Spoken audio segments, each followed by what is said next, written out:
The whole system of credit and finance is inextricably bound up with the revenues of the Asiatic provinces. If these revenues are destroyed, our system of credit will crash. Prosecute with all your energies the war against Mithridates, by which the glory of the Roman name, the safety of our allies, and the fortunes of innumerable citizens will be effectively preserved. Cicero to the Roman lower assembly, arguing for Pompey to be given the means to bring the war against Mithridates to a victorious conclusion.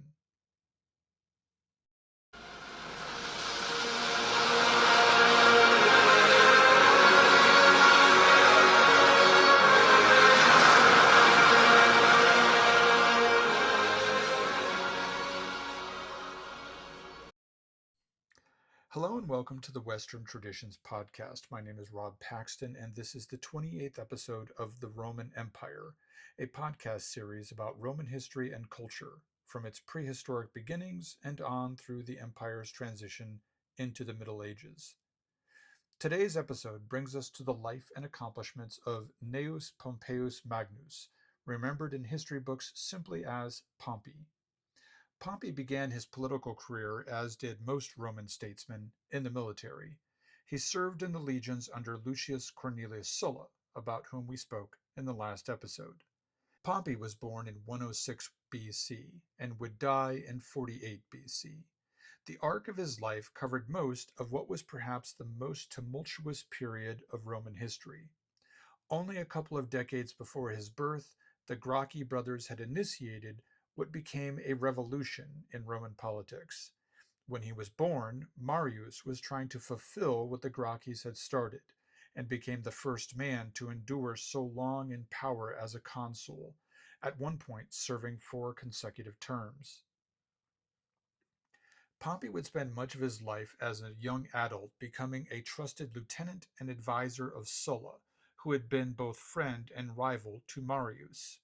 This Sulla, though his politics were in many ways the opposite of Marius, was the man who had further transformed Rome away from its republican roots. And by the time that Pompey died, decades later, the Republic of Rome would be on the verge of becoming a dictatorship. There were more than political changes during this long period. It was also a time of great cultural revolution in Rome. Some of the most renowned writers and philosophers of Rome would share the stage with Pompey during this dramatic upheaval in the Mediterranean. So with this episode, we will look primarily at the political and military events of the immediate post-Sulla era in Rome, until we arrive at a period in Pompey's life when he had brought Rome to a position of unmatched strength in the Mediterranean. Then, again delaying the climax of this sequence of podcasts about the late Roman Republic, I will use an episode, or maybe 2, to describe the cultural transformation of the Roman people and the Mediterranean from the time of the Gracchis down to the assassination of Julius Caesar. And then finally, I will bury the Roman Republic, along with Julius Caesar, with an episode about his rise and fall. That will conclude the sequence of episodes about the late Roman Republic, and we will finally move on then to the story of the Roman Empire. And now, if you'd like to keep this podcast from being buried, please visit the website at western-traditions.org. That's western-traditions.org, where I post all the episodes. You can also buy Western Traditions merchandise there, or if you wish to support my work directly, you can contribute through the PayPal and Patreon options. Patreon supporters get behind-the-scenes glimpses into the work of the podcast, and I also post links to interesting historical videos and essays there from time to time. Listeners can also find me on Spotify, Amazon Music, iHeartRadio, and a number of other online platforms. I also make videos out of some podcasts, and I post them on the Western Traditions Podcast YouTube channel. And now, let's turn to the life of Pompey, who would start by carrying on the legacy of Sulla, but eventually become his own man in the political theater of 1st century BC Rome. He would serve as consul of Rome 3 times in his life, and he would be responsible for both threatening and reestablishing the foundations of the Republic.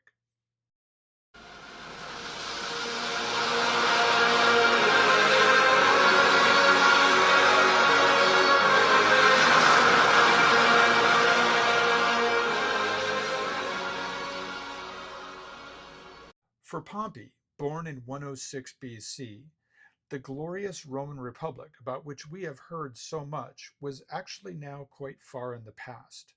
In the year of his birth, the Republic was led by the radical Marius, who was already making many fundamental changes to the nature of the Roman state. By the time Pompey was a young man, all he had known was upheaval, revolution, and civil strife. Pompey's father, Gnaeus Pompeius Strabo, had himself assisted in transforming the Rome of the past into the Rome of the first century BC, whether he had intended to or not. The Pompeys came from a family in central Italy, but not from Rome itself. However, they had already been citizens for some time when that social war began in 91 BC.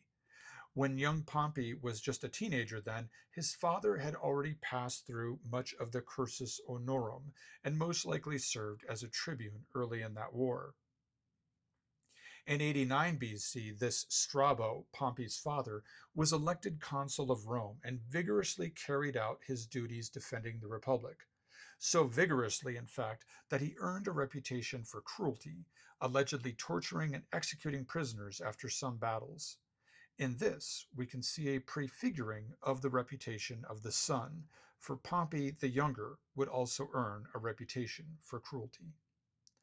When Sulla marched on Rome in 88 BC, this Pompeius Strabo seems to have taken neither side in the matter, withholding his troops perhaps to see which side would come out stronger, Sulla or the radicals in power at the time. By 87 BC, however, this Strabo appeared to have sided with Sulla, and he engaged in combat with the forces of the radical consul Cinna. However, that same year, Strabo died, as most soldiers of the ancient world did, in his camp from dysentery. By this time, his son, Gnaeus Pompeius, Pompey as we recall him, was not even 20 years old, but he was already fighting and leading men in his father's legions. When Sulla returned to Italy with his own army later that decade, Pompey led these legions from his homeland in central Italy and went to join forces with him. Plutarch tells us that after Sulla learned that Pompey was coming to his aid, and when the two armies approached one another, Pompey's men cried out, saluting Sulla with the title of Imperator. Sulla then returned the honor by calling Pompey Imperator. This term, imperator, literally just means commander in Latin, but it is the term which would eventually be applied to Rome's imperial leaders of a later age. We translate the word into English as emperor. However, it does not mean the same thing at this time, early in the first century BC. Imperator was a term occasionally given to successful generals in the field. It was an honorific, and it did not imply an office like dictator or consul or tribune. Being declared imperator, though, was generally required before a military leader could apply for an official triumph in Rome, that parade of prisoners and treasures acquired during conquest. What is significant here is that the title was applied to such a young man. Pompey was still in his early 20s, and the title of imperator was also something that was more frequently applied to men who were just on the cusp of acquiring some role in the Senate. But we have already seen in the last episode that the age barriers to high office were breaking down at this time. And as previously discussed, the moral framework of Rome was also breaking down. When Sulla took power as dictator in 82 BC, he wished to bind Pompey more closely to himself. So he convinced the young man to take Sulla's stepdaughter in marriage. There were a couple serious problems with this plan, though. Pompey was already married, and Aemilia, Sulla's stepdaughter, was not only married to another man, but was also pregnant with her husband's child. No matter. The two were divorced, and Aemilia and her unborn child were moved into Pompey's home. Shortly thereafter, mother and child died during labor. Nevertheless, this was an active period for Pompey and for all of Rome. When Sulla took over in the late 80s, the rest of the Roman Republic did not acquiesce so easily. Rebels remained everywhere, and Pompey was put to use in subduing them. He was first sent to northern Italy and Gaul to fight under General Metellus against the rebels. Performing famously well in this theater, he was then sent as a commander of his own force to Sicily, where the rebels quickly surrendered or fled. Not before, though, Pompey captured one of the radical consuls from the previous regime in Rome, a man by the name of Carbo. This consul Pompey beheaded. Afterward, Pompey was sent to Africa to retake the lands that radical rebels had taken over during the confusion. Here he was also quickly victorious, seizing even the land of Numidia, all in the space of about 40 days, according to Plutarch. Pompey's ruthlessness, both during and after battles, earned him an infamous nickname at this time, especially among his enemies: Adolescentulus Carnifex, the young butcher. He was granted his first triumph, then, upon his return to Rome that year. In 78 BC, he supported the election of Marcus Aemilius Lepidus as consul. Plutarch tells us that this was actually against Sulla's wishes, and that Sulla revenged himself in his will. Upon his death that year, Sulla left nothing for Pompey, though he had bequeathed wealth to many others among his followers. This Lepidus, then, when he was denied a second consecutive term as consul, he followed a new pattern in Roman political life, which had been started by Sulla. When the successful general did not get what he wanted, he turned his army on Rome itself. So in 77 BC, Lepidus marched out of Gaul and against Rome, which he sought to take, just as Sulla had done only some 5 years before.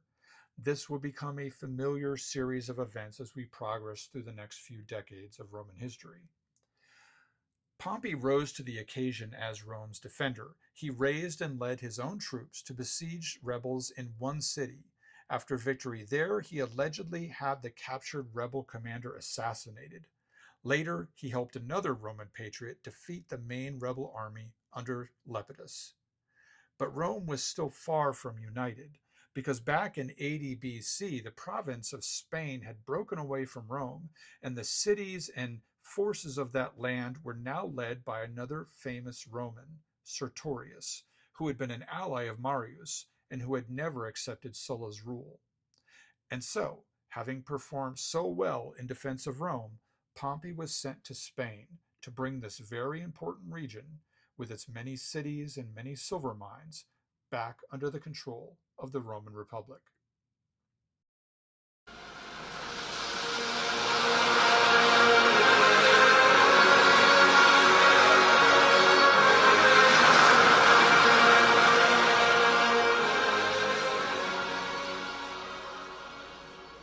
Quintus Sertorius was born sometime around 130 BC, maybe a few years later.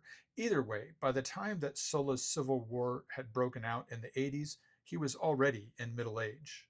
Now, Sertorius had served under Marius in many conflicts and remained loyal to his radical cause even after Sulla took control of Italy. In fact, at that juncture in 80 BC, he essentially became the de facto ruler of Spain, with his own Roman legions ready to defend the province. He essentially was characterizing himself as a Roman proconsul, still defending Rome against an illegal government. After several early victories against superior forces, and due to his humane treatment of the locals, Sertorius earned a good reputation among the natives of Spain, and he would receive loyalty from his troops and the people of Spain throughout the war, a war which history remembers as the Sertorian War. By 76 BC, Sertorius had done such a good job of fighting the war that neither of the Roman consuls elected for the year even wanted a command in that province. So the Senate sent Pompey instead. He went with roughly 30,000 foot soldiers and about 1,000 cavalry against an enemy who led several Roman legions and who was augmented by many native troops, and who also controlled much of the Iberian Peninsula. He arrived to come to the aid of Metellus, his former commander, who would now be his colleague in the war-torn province. But things did not immediately go well for Pompey here as they had in his other military endeavors. After entering Spain, he was defeated at the Battle of Lauron. Sertorius was a master tactician, and he used guerrilla tactics not simply out of desperation or lack of manpower, but in a purposeful way to harass and to mentally influence both Pompey and his soldiers. Sertorius would frequently break up his large forces after a battle and scatter them throughout the countryside, only to reunite them later. This made it extremely difficult to track the army and to predict where it might strike again. But such maneuvers not only required an incredible amount of discipline on the soldiers' parts, but it also speaks of massive amounts of loyalty that these men gave to Sertorius, that he could rely on them coming back after dispersing again and again. In fact, Plutarch tells us that Sertorius adhered so much to this manner of operation that he himself would sometimes leave a successful battle with only a handful of men around him, and occasionally he would even traipse off alone, literally by himself, only to later encounter his troops and begin reforming his army. Throughout the long war, Sertorius referred to the Roman general Metellus as quote unquote an old woman, and to Pompey as Sulla's pupil, but it was Sertorius who was teaching the lessons now. And really, they were never able to defeat Sertorius in the field. Now, knowing that there were divisions among Sertorius's army, especially between the renegade Roman soldiers and the native Iberians, Metellus publicly offered a bribe of land and wealth to any Roman who would assassinate Sertorius. But the increasing divisiveness between Sertorius's troops was enough to bring him down. Marcus Perperna was one of Sertorius's Roman generals who had also commanded forces against Sulla in the civil war many years before, and now angered by Sertorius's increasing reliance on native troops, and probably just ambitious in general, Perperna had Sertorius assassinated, probably in 73 BC. Perperna had neither the skill nor the charisma to lead as Sertorius had led, though, and furthermore, many locals now went over to Pompey and Metellus as a result of the assassination. So in 72 BC, Pompey used a small portion of his army as bait to draw Perperna within reach, and then he annihilated the last remaining rebel forces. As he usually did after battles, Pompey, the young butcher, executed the enemy leaders, Perperna among them. By the time Pompey was able to return to Rome in 71 BC, he found himself walking into the very end of another Roman struggle for survival that had begun years earlier on the Italian peninsula itself, the Third Servile War.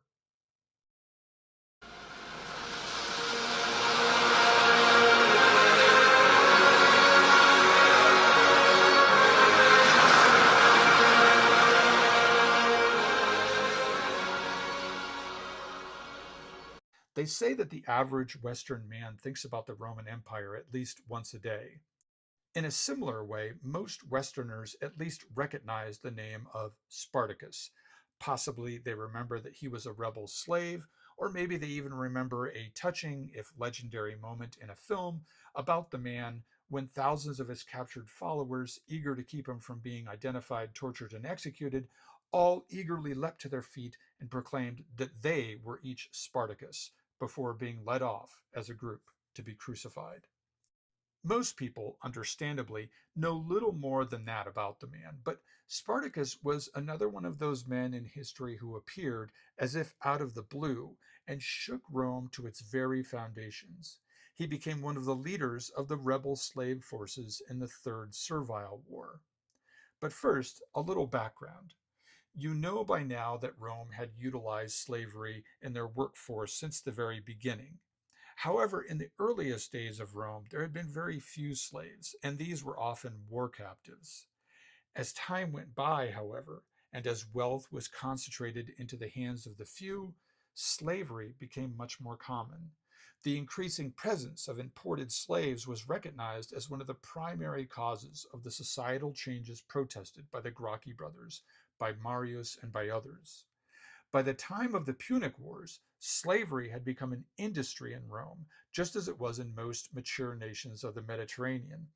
In the cities of the Roman Republic, there were marketplaces in which merchants traded in human flesh, buying and selling slaves, male and female, both young and old.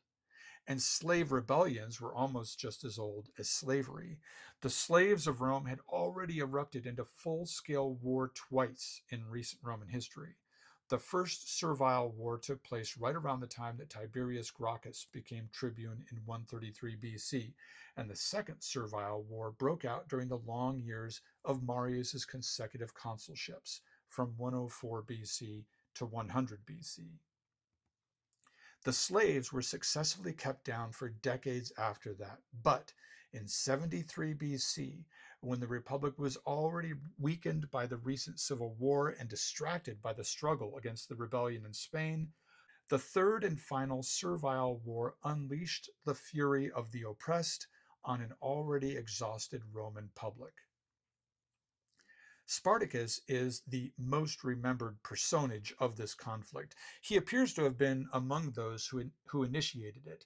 He was a gladiator, and I have spoken actually very little about the gladiator phenomenon in Rome.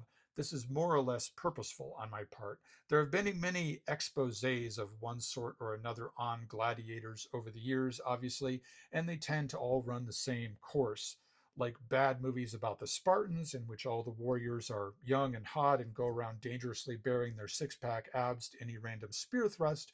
There are also films and books about monstrously ripped gladiators swinging swords. They are either fighting other jacked studs in loincloths or wrestling with lions or some such thing. And no doubt, gladiators, if they were to survive, had to be in good physical shape. And yes, they were forced to not only fight, injure, or kill one another, but also to fight with wild animals. However, the point I'm trying to make is this: the story of the gladiator is not really about fighting or about strength or combat skills.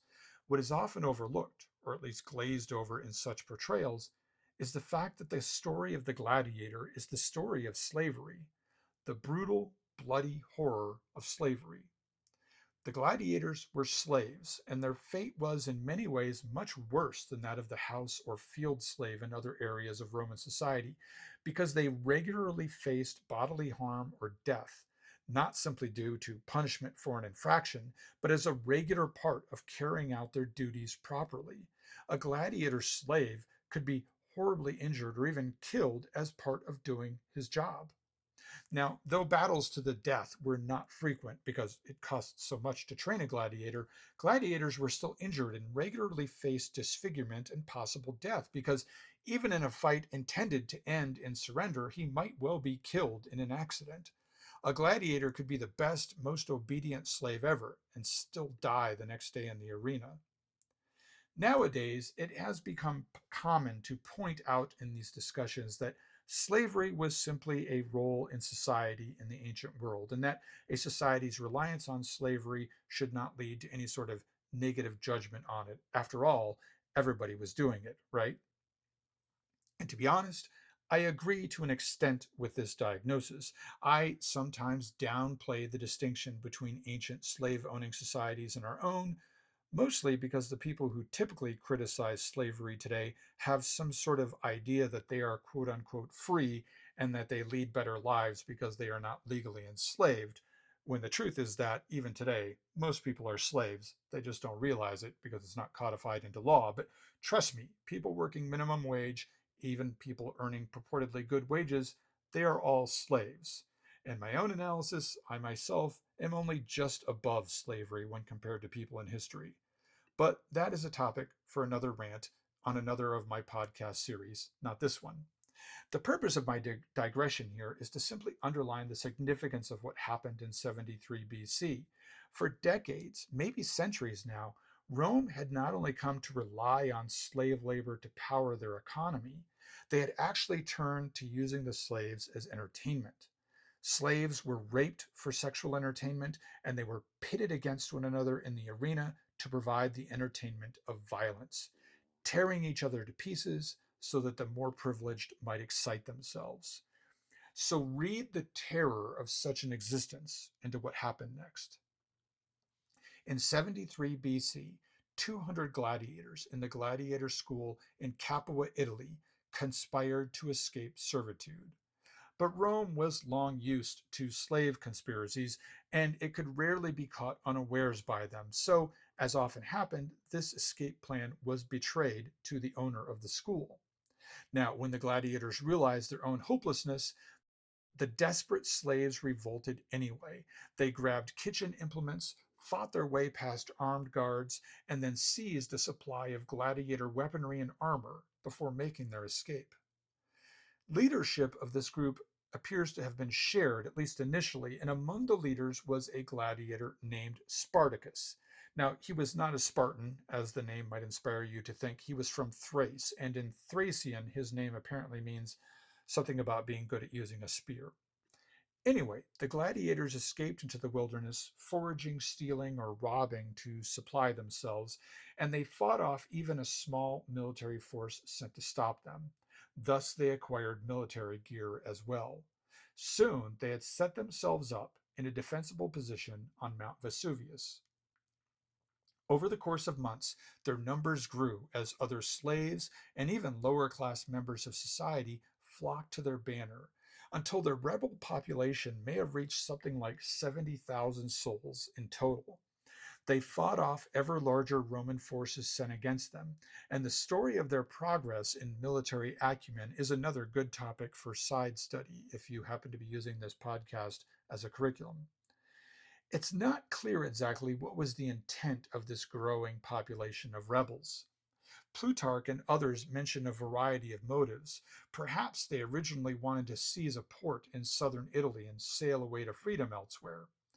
Plutarch mentions the alternative of marching northward out of Italy, only to be stopped by Roman legions that cut off their escape route. Others suggest that their goal was always to march against the very city of Rome itself. Since historians do not agree on the events of this war, there is little more we can say meaningfully here. It does appear that the slaves were initially very successful in fighting off the Roman armies sent against them, but they were probably later thwarted from leaving Italy by superior forces. In 71 BC, history mentions Marcus Licinius Crassus as the Roman praetor who led what constituted really a consular army against Spartacus and his ex-slave army. Once again, the Senate had turned to one of Sulla's old lieutenants to counter a threat to their own survival, because Crassus, along with Pompey, had been one of Sulla's favorites. Like Pompey, Crassus was known for his cruelty. He was also known for corruption. Crassus was born into an aristocratic family. Early in life, after trying to study law and literature, though, he turned to making money by organizing a fire brigade. Now, this sounds charitable, putting together a firefighting force in a time known for terrible urban fires. But Crassus's fire brigade would race to a newly announced fire, only to then offer its services for hire. Now, obviously, once your home or business is on fire, you do not have the leisure to negotiate a fair price. In fact, sometimes Crassus would offer to buy the burning building for an extremely low price, and only then put out the fire. And thus he came to own many properties in Rome. And you thought the real estate corruption of the present time was something new. Being so corrupt, Crassus naturally sought political office eventually, and at this point, in the 70s, he offered to raise and arm his own army. He was permitted to do so, and he was sent against Spartacus in 71 BC. One of his lieutenants, Mummius, was defeated in battle by the gladiator army. In fact, this pseudo-legion fled from the battle in shame. Crassus showed his true colors when, in response to this humiliation, he revived the ancient practice of decimation. That is, as Plutarch tells us, he took the 500 men from that legion of his, whom he deemed the most responsible for the flight from battle, and he divided them into 50 groups of 10 men, and from each group of 10, he executed one of them at random as punishment for their cowardice. From then on, Crassus's army seemed to fight with much more zeal. Spartacus and his desperate men could neither escape to the north of Italy nor secure a port and ships somewhere in the south to take them overseas. So they finally threw themselves hopelessly against Crassus and his army. Most of the rebels, including Spartacus, died in this apocalyptic battle. Many others escaped into the woods to live as fugitives and to be hunted during the coming years. Some 6,000 of the ex-slaves, gladiators, and other rebels were captured. The Romans crucified them all 6,000 of them lining the main southern highway to Rome with their crosses, letting the bodies rot to remind one and all, especially passing slaves, of the folly of rebelling against the Roman Republic.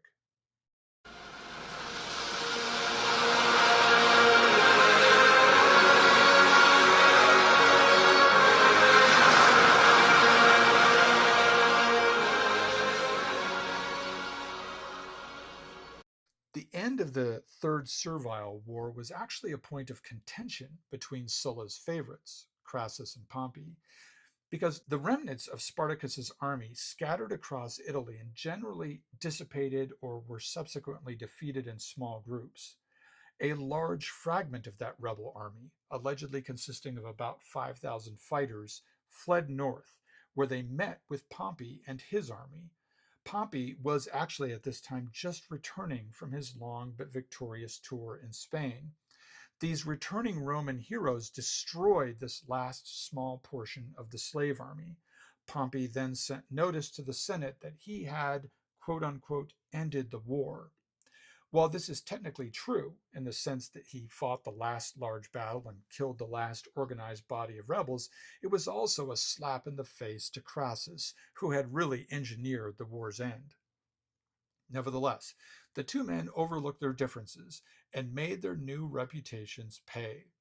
Pompey and Crassus were both elected to the office of consul for the year 70 BC.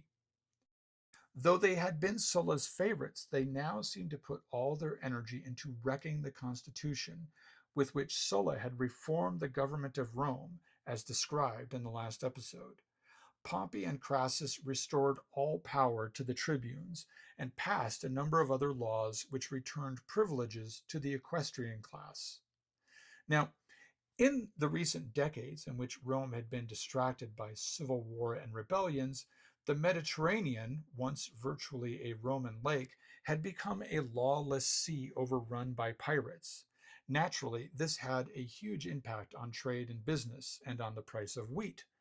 As a solution, it was proposed that Pompey should be given absolute control of not just all Roman fleets, but also control over all people and essentially all activities within 50 miles of any given Roman shore. Now, as a group, senators opposed the law. Only one young man, newly inducted into the Senate, agreed with the motion. His name was Julius Caesar.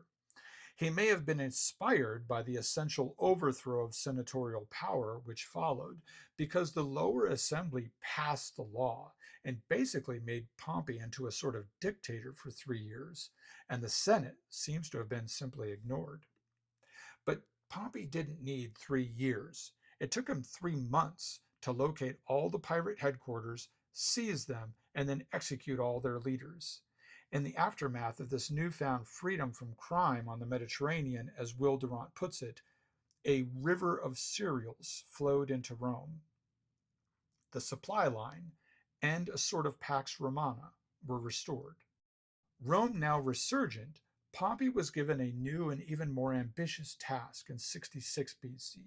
He was sent east to wrap up the Third Mithridatic War, which had been underway already for 7 or 8 years. Now, up until this point, the war had been managed quite well by Lucius Licinius Lucullus. Like Pompey and Crassus, Lucullus too had been one of Sulla's lieutenants. Elected in 74 BC as a consul, while Pompey fought in Spain and just before Spartacus was to appear on the scene, Lucullus had been sent, along with the other consul elected for that year, Marcus Aurelius Cotta, with their consular armies to Asia Minor, where Mithridates was once again causing trouble. The two consuls stayed on in Asia after their consulships ended, waging war so successfully on Mithridates that by 71 BC, that king of Pontus had fled to Armenia, where he took refuge with his son-in-law, King Tigranes. Cotta returned to Rome then as a hero, but Lucullus stayed on and brought the war into Armenia. But in 67 BC, due possibly to intrigues fostered by Pompey, Lucullus was no longer able to convince his soldiers to fight, and both Mithridates and Tigranes were able to reclaim some of their territories. And this allowed Pompey to swoop in, replace Lucullus, and capture the glory of final victory in Asia. However, do not let yourself think that it was simply a matter of Pompey finishing off a wounded enemy that Lucullus had nearly defeated. Lucullus indeed had fought the war well and was not shamed by the Roman Republic. He returned in honor and lived his life peacefully until death sometime around 57 BC. But both Pontus and Armenia had resumed some of their power by the time Pompey took over the war, and in a short time he would go above and beyond what anyone had expected him to do. He made an ally of the kingdom of Parthia, whom he then turned against Armenia. By 65 BC, he had put Mithridates on the run and forced Armenia to become an ally of Rome. Furthermore, Pompey carried victory forward, and he then invaded the Seleucid Empire, which by then had been reduced to controlling just a fraction of its once great empire. Now Mithridates, still on the run in 63 BC, eventually killed himself. After drinking poison, which failed to kill him, he allegedly had a companion stab him to death. And Pompey then brought the whole of the Seleucid Empire into the Roman domain as an official province of Rome. He denied its leaders even the opportunity to become allies and just took their realms over completely. And after bringing the Seleucid Empire under control, Pompey also crushed one last opponent in the region, the kingdom of Judea, riven by its own civil conflict between brothers vying for power. Judea fell quickly to the Roman legions that year, 63 BC. Pompey seized Jerusalem and entered the temple and stood in the Holy of Holies, the most sacred place in ancient Judaism. He then walked out and turned Judea into a client state.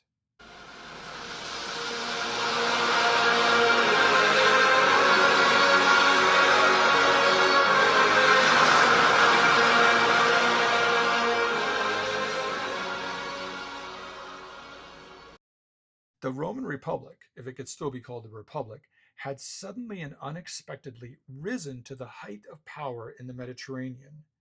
Egypt, for the moment, remained independent under its Greek pharaohs, but the rest of the coastline of the Mediterranean Sea was virtually all controlled, one way or another, by Rome, whose domain now stretched from Spain in the west to the upper reaches of the Euphrates River in the east. Pompey, along with Crassus and a handful of others, had established themselves as the great men of their time. Rising in the Roman ranks, too, was that young senator, Gaius Julius Caesar. But before we get into how these men played their roles in the endgame, which destroyed the Republic and gave birth to the Empire, we will pause now and consider how not just the Roman geopolitical situation had changed, but how its demographics and its culture were also changing. Until then, I thank you for listening to the Western Traditions Podcast.